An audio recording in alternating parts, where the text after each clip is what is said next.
भंडार में भरियो, सुख सौभाग्य सा जिंदगी सजबियो। बेटा के लालसा पुरबियो, हे लक्ष्मी मैया घर मोर अबियो। बेटा के लालसा पुरबियो, हे लक्ष्मी मैया घर मोर अबियो।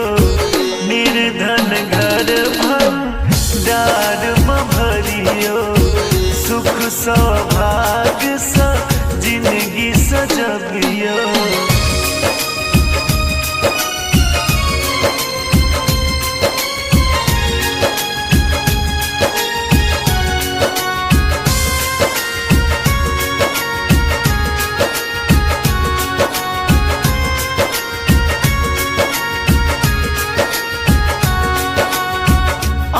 के चरण रज पारस कुंदन, अहि के कृपा सो भेट दौलत धन।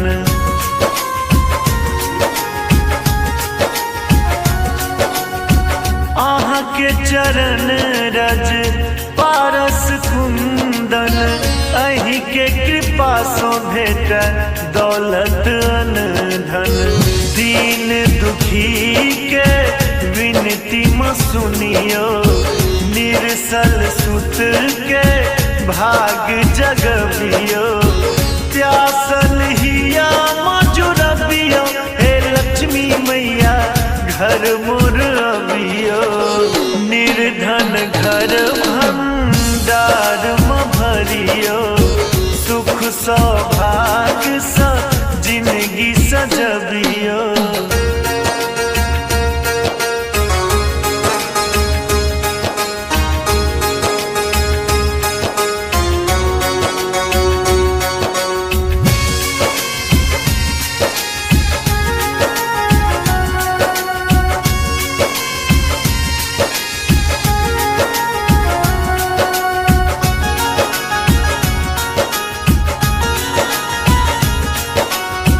एक अहीं पर आस हमरा, स्वार्थक जुग में कहिए जा ककरा।